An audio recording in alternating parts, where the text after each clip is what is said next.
We had the latest on an upcoming huge WWE deal, and will AEW be introducing a brand split? But first, a backstage name in All Elite Wrestling has been arrested and subsequently fired. Last night, news would break via Fightful that AEW backstage producer and former Ring of Honor Tag Team Champion BJ Whitmer was arrested on Sunday, June 4th by the Boone County Sheriff's Department in Kentucky, with him facing charges of domestic violence, more specifically first-degree strangulation and second-degree burglary. Whitmore was then released from custody yesterday after a bond of $25,000 was set. Whilst the incident took place more than 1 week ago, the news has only just hit the headlines, which led to a direct response from AEW themselves. The promotion would be quick to take to social media to confirm that Whitmer was no longer part of AEW, whilst also revealing that they will offer support to the victim of the alleged crime. And the tweet would read, BJ Whitmer has been terminated following his arrest on domestic violence charges. Whilst talent and staff are ultimately responsible for their own personal actions, this behavior is intolerable within AEW. AEW has reached out to offer support to those impacted by his behavior.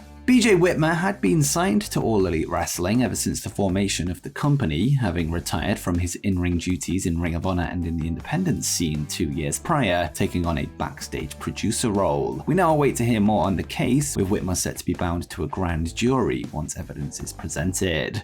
Now let's move on to the key stories coming out of last night's episode of Monday Night Raw, where yet another new title belt was unveiled. The show would kick off with an appearance from WWE SmackDown Women's Champion Rhea Ripley, who was joined by authority figure Adam Pearce. Pearce would then present the brand new Women's World Championship to Mami, with her now holding a title with a new look and name to replace her Raw strap. Dominic Mysterio would then make his way out to the ring to celebrate alongside his Judgment Day stablemate. The new belt is a duplicate of the new World Heavyweight Championship belt, which was recently introduced as the main men's title on Monday nights, this time with a white strap rather than a black one. The segment follows a recent report from Fightful Select that we covered last night, which revealed that Rhea Ripley's Raw Championship would be receiving some sort of adjustment either in name or appearance, and now we got both. This means that undisputed WWE Universal Champion Roman Reigns now has a fresh belt, as does the now WWE Women's Champion Asuka, which was originally the Raw Women's Championship, with the SmackDown Women's Championship now undergoing a revamp. This as well as the new belt introduced to Seth Rollins. It remains to be seen if even more new belts will be introduced once the WWE and NXT Women's Tag Team Championships are unified this Friday on SmackDown, when Shayna Baszler and Ronda Rousey take on Isla Dawn and Alba Fire. And before we continue, do you want to win a free copy of the upcoming AEW Fight Forever video game? Well, from now until June 22nd, 1 week before the official release date, I'll be running a giveaway with the winner receiving a free copy of Fight Forever for their chosen console. All you have to do is drop a like on this video, subscribe to Wrestle Planet with notifications turned on, and leave a comment with the word Forever alongside your chosen console, and a winner will be picked at random on June 22nd. Make sure you do include the word Forever, as this will help me find all of the comments for the draw. So subscribe with notifications turned on, drop a like on this video, comment your chosen console with the word Forever for a chance at winning AEW Fight Forever.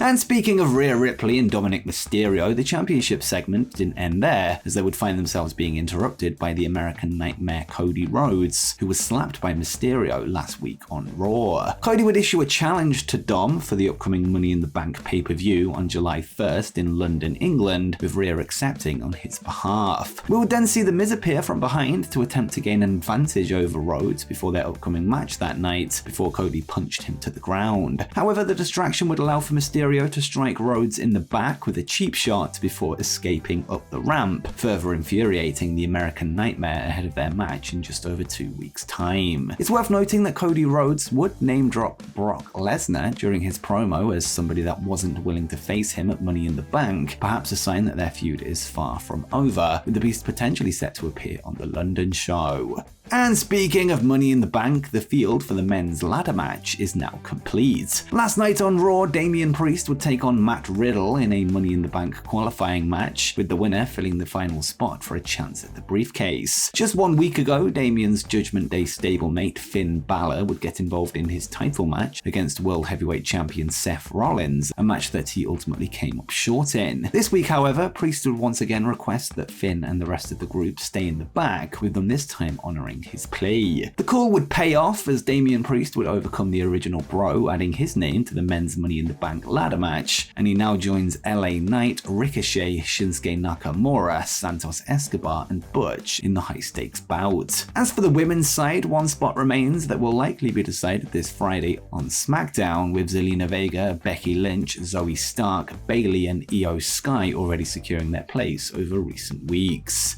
On top of Cody Rhodes versus Dominic Mysterio and Damian Priest confirming his place in Money in the Bank, yet another match was confirmed for the pay-per-view last night. On Raw this week, Finn Balor would call out WWE World Heavyweight Champion Seth Rollins after their face-off at the end of last week's show, with him telling the champ that he's waited 7 years to tell him what he was about to say. He would then explain that Rollins took everything from him when he was injured at SummerSlam 2016, and the match that saw Finn become the first ever Universal Champion with a win over Seth, before being forced to vacate the title the next night. Balor would then issue a challenge for the World Heavyweight Championship at Money in the Bank, a challenge that was accepted by the Visionary. Interestingly, elsewhere on Raw, Rollins would lay out an open challenge for his World Heavyweight title for next week on Raw, which goes down in Cleveland, Ohio, so perhaps it won't even be Seth that faces Balor in London, although we can likely expect him to retain. But who do you think will accept the World Heavyweight Championship Open Challenge next week? Let me know in the comments down below.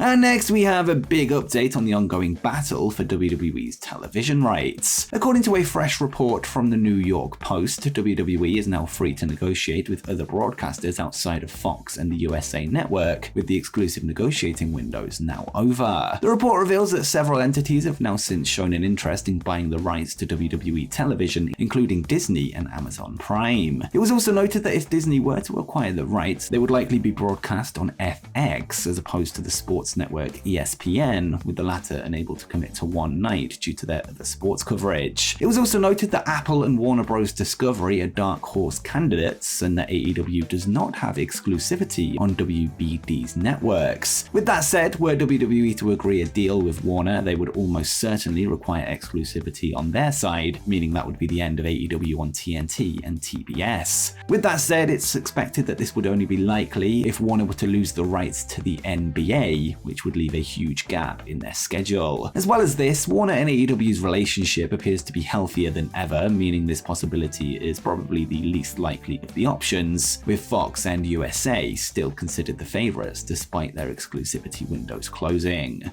This Saturday night, AEW hosts the first episode of their new weekly show, Collision, which airs live from the United Center in Chicago, Illinois. Ahead of the weekend's events, AEW President Tony Khan would speak with Brandon Walker of Barstool Wrestling, where he would reveal the details behind a potential roster split between Collision and Dynamite. Khan would reveal that while certain talents will feature more on one show than the other, there will be no hard brand splits, with the door remaining open between them, and he would say, I am going to feature certain talent on certain shows, but I haven't drawn any hard lines or locked us into any kind of split of a roster. I think people are going to be featured on certain shows, but I also think that gives us a great opportunity to showcase certain wrestlers on both Dynamite and Collision at certain times and certain stories that can cross the shows. I think the champions of AEW will be the champions on every show and, frankly, every promotion in the world. We're not shy about the AEW wrestlers going out and taking on the top stars, top competition